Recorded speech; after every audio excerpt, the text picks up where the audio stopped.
বলছি খুব অল্প সময়ের মধ্যে যদি এরকম সুস্বাদু একটি ডেজার্ট তৈরি করে নেওয়া যায় তাহলে কিন্তু সকলেই বাড়িতে এরকম ডেজার্ট তৈরি করে নেওয়ার কথা চিন্তা করবে।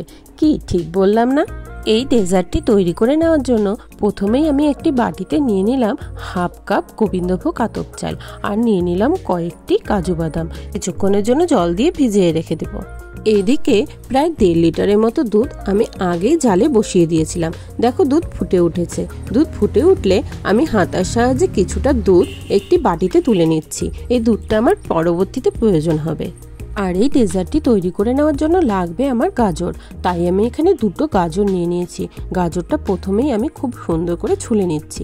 গাজরগুলোর খোসা ছাড়িয়ে নিয়ে ভালো করে ধুয়ে আমি এবার গ্রেডারের সাহায্যে গ্রেড করে নেব। এখানে যে মিহি গ্রেডারটা রয়েছে সেই গ্রেডারটার সাহায্যে কিন্তু আমি গ্রেড করে নিচ্ছি। 2টো গাজরই গ্রেড করে নেওয়া হয়ে গেছে আমার। এবার গ্যাসে বসিয়ে দেব একটি কড়াই।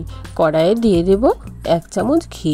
ঘি গরম হয়ে গেলে দিয়ে দেব একটি তেজপাতা এবং 2টো এলাচকে ফাটিয়ে। এবার এলাচ ও তেজপাতা দিয়ে খুন্তির সাহায্যে একটু নাড়াচাড়া করে নেব। যখন এলাচ ও তেজপাতা দিয়ে একটা সুন্দর গন্ধ বেরোতে শুরু করবে তখন দিয়ে দেব গ্রেড করে রাখা গাজরগুলো। গাজরগুলোকে ঘিয়ের সাথে বেশ সুন্দর করে ভাজা করে নিতে হবে। এখানে আমি দিয়ে দিলাম সামান্য লবণ। লবণটা আমি এই কারণে দিলাম যাতে গাজরগুলো খুব সুন্দরভাবে মজে যায়। এখন আমি এর মধ্যে কিছু ড্রাই ফ্রুটসও দিয়ে দেব। এখানে ড্রাই ফ্রুটসের মধ্যে দিয়েছি আমি আমন্ড বাদাম, কাজু বাদাম ও কিশমিশ। তোমরা তোমাদের পছন্দ মতো ড্রাই ফ্রুটস এখানে অ্যাড করতে পারো।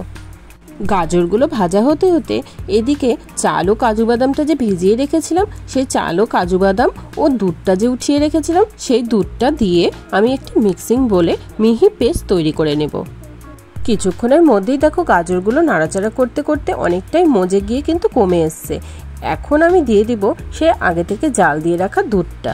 দুধটা গাজরের মধ্যে দিতে এই গাজরের কালারের জন্য দুধটার কালার দেখো কতটা সুন্দর হয়ে গেছে। এবার দুধের মধ্যে গাজরটি কিছুক্ষণ ফুটিয়ে নিতে হবে।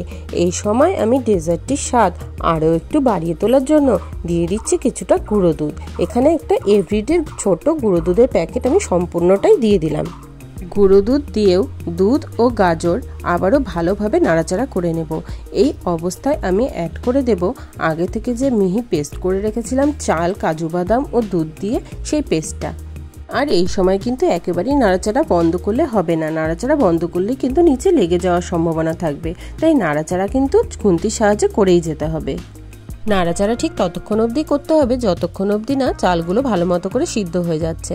ভালো মতো করে সিদ্ধ হয়ে গেলে আমি দিয়ে দেবো এখানে 1 বাটি চিনি। এখানে আমি আমার স্বাদ অনুযায়ী চিনিটা অ্যাড করেছি। তোমরা তোমাদের স্বাদ অনুযায়ী চিনিটা অবশ্যই অ্যাড করো। চিনি দিয়ে দেওয়ার পর নাড়াচাড়া করতে করতে চিনিটা গলে যাওয়া পর্যন্ত অপেক্ষা করতে হবে। চিনিটা গলে গেলে কিন্তু কিছুটা আরও নরম হয়ে যাবে আবার ডেজার্টটি। এবার ওপর থেকে ছড়িয়ে দিতে হবে কিছুটা এলাচ গুঁড়ো। এই এলাচ গুঁড়ো আমি বাড়িতেই বানিয়ে নিয়েছি। তোমরা চাইলে দোকানের কেনা এলাচ গুঁড়ো এখানে অ্যাড করতে পারো।